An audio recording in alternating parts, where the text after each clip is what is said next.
What's going on, everyone? Thanks for tuning in to another episode of the Ducks Dish podcast.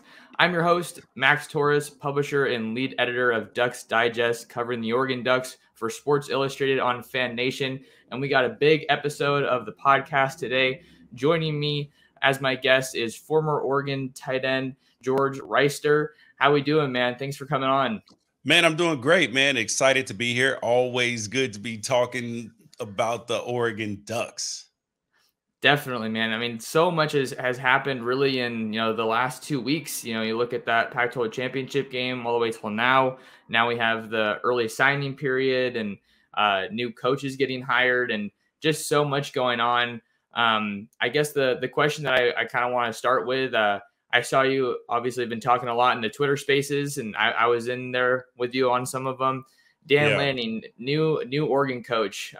Just kind of wanted to hit on that. What are your thoughts on the hire and kind of the direction of the program right now? Well, I was excited about Dan Lanning from day one, and I actually talked about it on my show on Mad Dog Sports Radio, and also on both of my podcasts, Right or Wrong and the Pac-12 Apostles.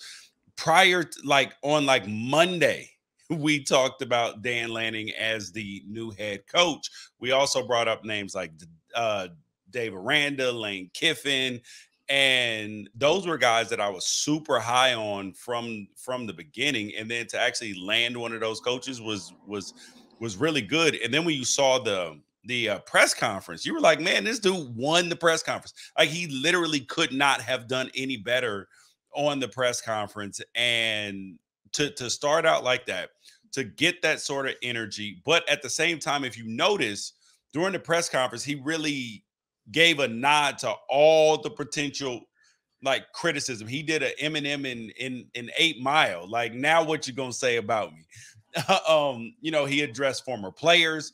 He addressed the fact that he had never been a head coach. He addressed recruiting. He addressed how he was going to handle the situation with Georgia playing for a national championship while still trying to build the staff and recruit for Oregon. So he had a lot of stuff to do in short order between when he was hired and Friday today when National Signing Day is over.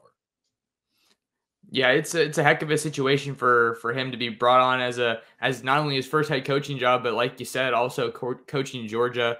To go back to what he said in the press conference, I really liked how composed he was, and one of the things that stood out the most to me was along the lines of not having been a head coach before. He'd say, hey, I know I don't have a ton of experience or as much as experience as a head coach typically would, but I've got a lot of quality experience. And you look at his resume and it speaks for itself.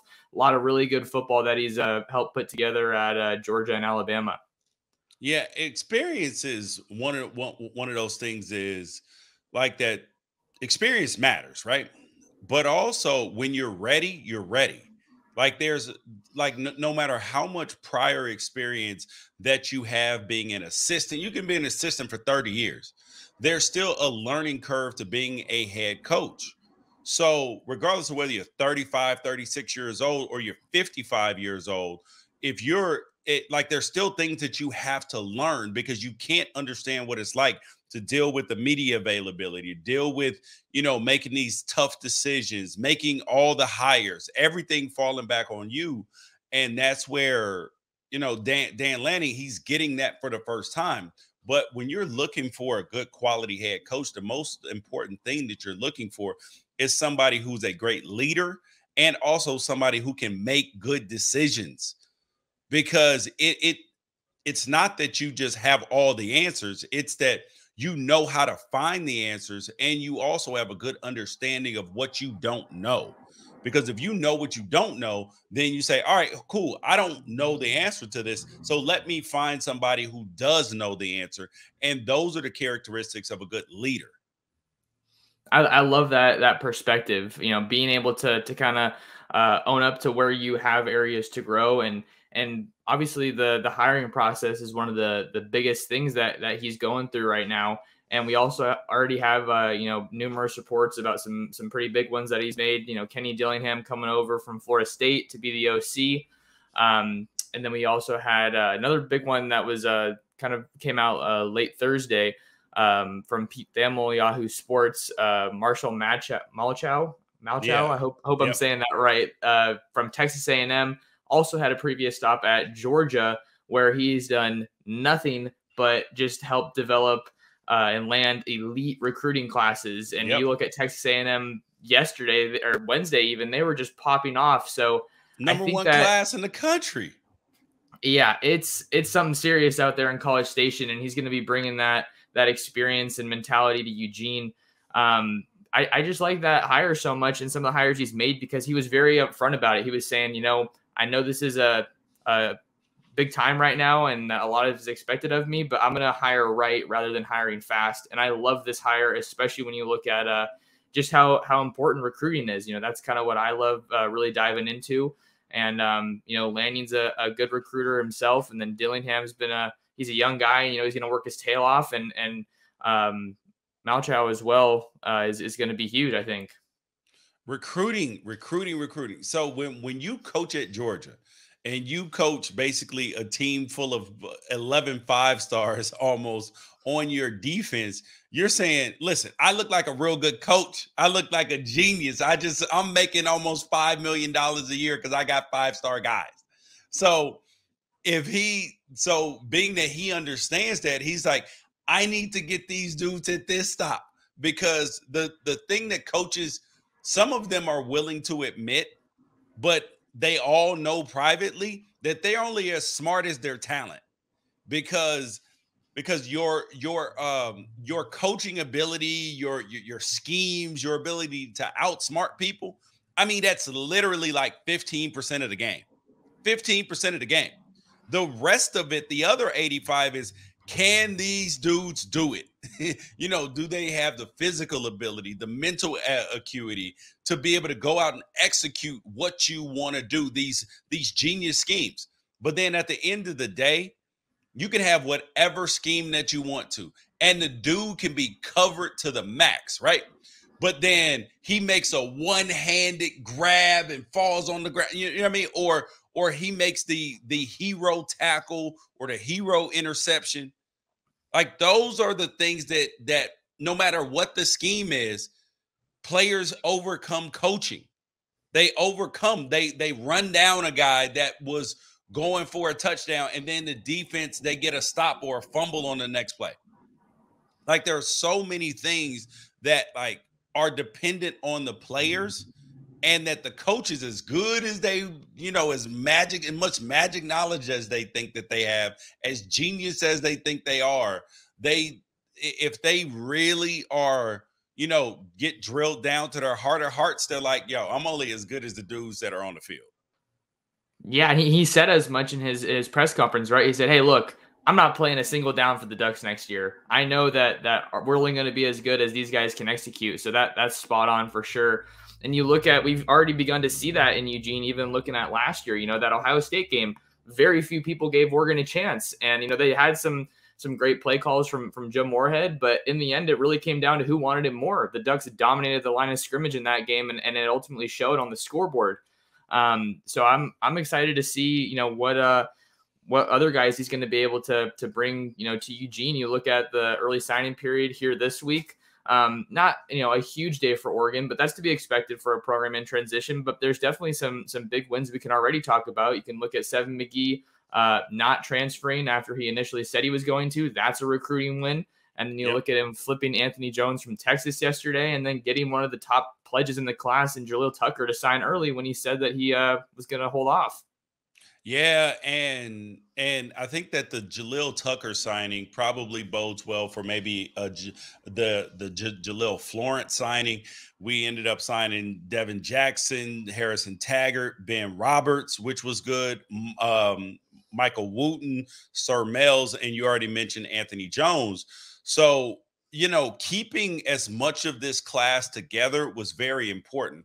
And a lot of these kids, I think, are going to come back into the fold, particularly in the February signing date, because it's not like they went and signed elsewhere.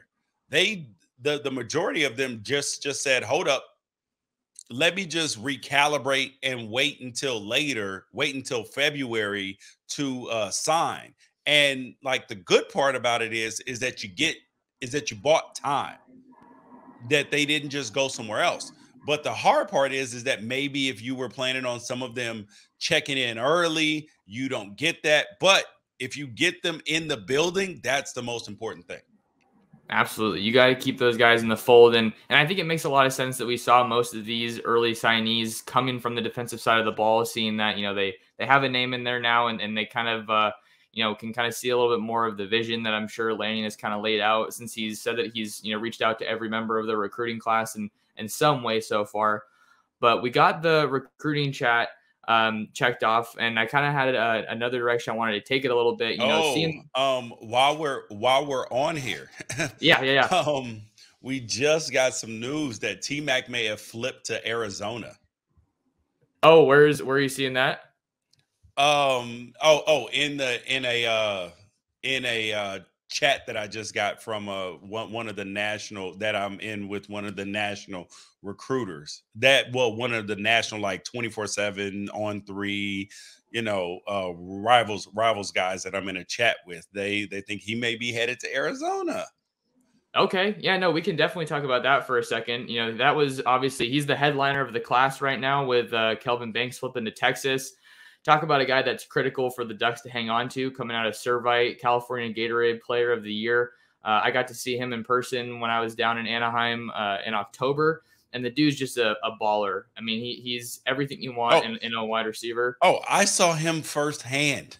I saw him 11 catches, 30 some odd yards, and a touchdown in my face when they played against my son's school this year. So I saw it firsthand. So I know what we were gonna be getting, and it just stinks that that it's likely that he may be gone somewhere else.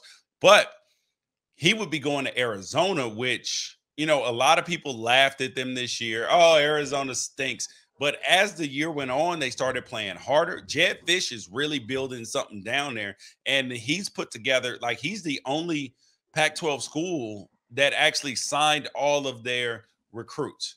I saw that. Yeah, that they signed, I think it was 20 on Wednesday. Yep. But if you're looking at the situation for T-Mac, he's if he does end up going to Arizona, depending on when this gets posted, we're waiting for official confirmation on that, where he decides to go. But his quarterback Noah Fafita is going to Arizona, and we still don't know what's happening with Brian McClendon, the interim head coach at Oregon, if he's going to ultimately be retained or if he's going to be heading somewhere else. But that's obviously a major recruiting story, here as we record this on Friday. George, had one other kind of direction I wanted to take this with you, seeing that you were a former player, and now the program is in transition. It's kind of a loaded question, but I think it can have some really good discussion. Where do you feel the Oregon identity kind of lies right now in comparison to when you were a player yourself here in Eugene? See, this is something that got a lot of play this last week, because there's some portion of people that feel like Oregon, oh my God, it's falling apart, that things are changing. Well, yes, they are changing. I mean, you look at Oregon. This was a mom and pop shop when I first got there in '99. A mom and pop shop. We had just changed the branding from the old uniforms to the new logo with the O, everything like that. Like, that's when everything changed, when my class showed up in '99. And still a mom and pop shop. 2 years later, we should have been playing for a national championship, but the BCS computers did not believe it should be so. And so then that was Oregon's first time tasting the forbidden fruit of being on the national stage, possibly playing for national championships. And then you get the Dennis Dixon era after that. Like, it was a lot of promise. You know what I mean? Like, you're like, whoa, like, where the hell did this come from? But at that point in time, Oregon still wasn't recruiting at the level that it is now. And then as the Nike marketing machine chip comes in, you're winning big. You're going to another national championship in 2010. Like, all of these things have continued to grow and elevate the program. But then you go from a mom and pop shop, you end up getting bought by Facebook, essentially. Like you go from grassroots, homegrown, local community, and then you get bought by one of these big conglomerates, and now you're a Fortune 500 company and you're growing. And that's going to cause change. Like it's not going to have like employee number 1, 2, 7, 8, and 9 that were there from the beginning. Their input ain't the same. Like things change. And if you want to be able to compete with the blue bloods, then there's going like you do have to crack a few eggs in the process. And Oregon is the only, I repeat, the only non-traditional blue blood that is expected to compete on a national stage, win 10 plus games year in and year out. The only one. People expect that from Florida, Alabama, Georgia, Clemson, even though before Dabo got there, they stunk for 20 years. But prior to that, they were really good. Auburn, USC, Michigan, all these programs that have that blue, Oklahoma, that have that history of being great. They are expected to do that. Oregon is the only one, and the only one that's been able to build it like that.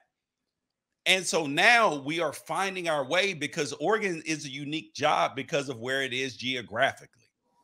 It is in Eugene, Oregon, which is a great city, but you don't have enough 5-star recruits coming out of the state of Oregon or even high 4-star kids, even though that there are more and more each and every year now.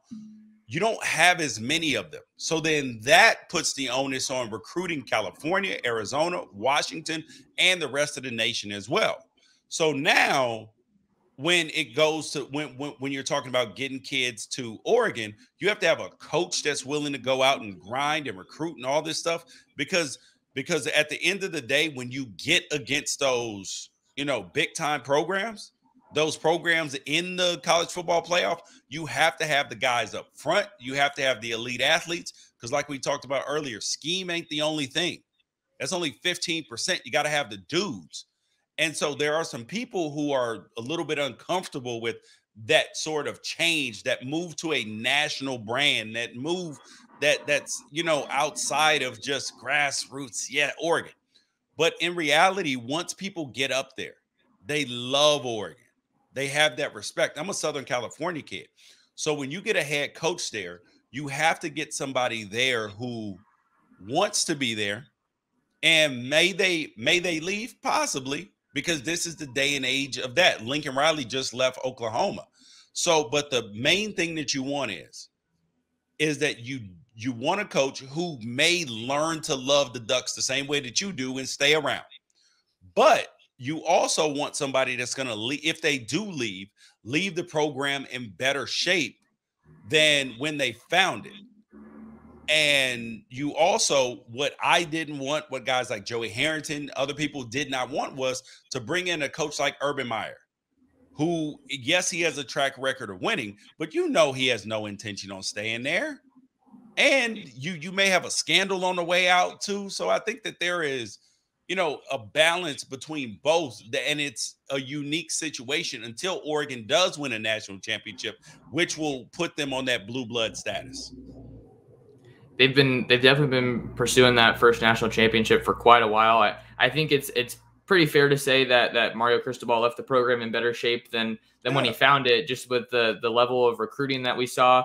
He said it on his exit interview. A lot of those guys on the roster right now, their best football is ahead of them. They're puppies. He left 3 top 10 classes for Lanning to kind of mold. And then you bring in a guy like Lanning who has a reputation as an elite recruiter, and that you can have some confidence that he's going to put a good staff around him and only continue to stock the Ducks with more elite talent. But I like what you said about the geographic challenges of Oregon, because I feel like those are 2 of the biggest things right now. The fact that they haven't won a national championship, I feel like to a degree that makes it a little bit less appealing because it's not a make or break, but it doesn't have the allure, I feel like, of those blue blood programs that you mentioned earlier. And then the geographic challenges of some compared to some of these teams in the SEC. I was in Texas in October to cover a game, and I hear kids saying, "Oh yeah, I'm gonna just hop in the car and go to A&M or UT tomorrow." Like a lot of these guys that Oregon wants, those high caliber guys, if they're not coming from LA, odds are they have to take a pretty long trip just to get out here to Eugene. But like you said earlier, once they get them here, we saw it at the end of the recruiting dead period. Sir Mel is one of the first guys on campus. Got on campus, and he became a Duck and decided to commit to Oregon. So I think that Cristobal, used that SEC footprint that we saw from guys like, Kirby Smart or a Nick Saban, and he showed that you could really transform the program to be knocking right there on the door. And I feel like Lanning's just going to pick up where he left off. Yeah. And the difference with Dan Lanning and where Mario Cristobal was is the relationships in recruiting, because he wasn't necessarily recruiting at Georgia some of these guys that he's going to be recruiting at Oregon, that Oregon had committed. And it's not because they're not top guys, it's because of the geography.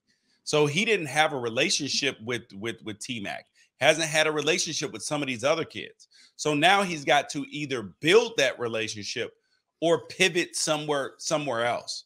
And so he's got to, he's in a crazy situation, because on one hand, he's got to preserve the roster that he already has. And then on the other hand, he's got to, work on building a recruiting class. So first thing is you want to keep the people in the house that are already in the house. And then the next thing is then saying, all right, okay, now we can venture out somewhere else.